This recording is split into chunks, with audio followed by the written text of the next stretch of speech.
So let's talk about spinal fusion. If somebody tells you they've had spinal fusion surgery, it usually means that they've had an operation where a piece of metal, sometimes lots of screws, there's different types of surgery, and depending on at what age or in what time they had the surgery, it might be different.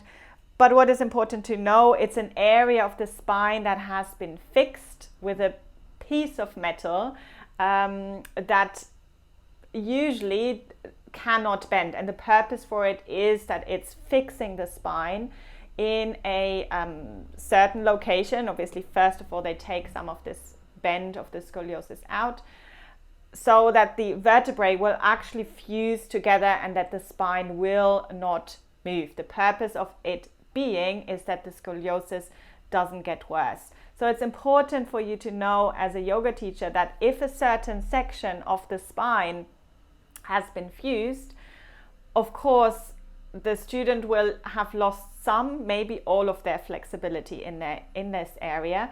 And what it also means is that the area above and below this fusion, so where the spine is not fixed, is probably having to work a little bit harder. So these are the areas, the spinal fusion, there's nothing we can do about this, it's there.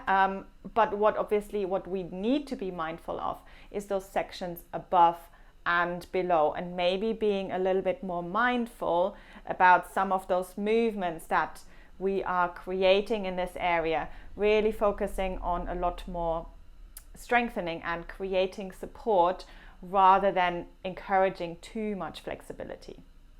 Thank you so much for watching. If you are a yoga or Pilates teacher and you would like to dive a little bit deeper into the topic, please check out my upcoming workshop. You will find it all in the description below.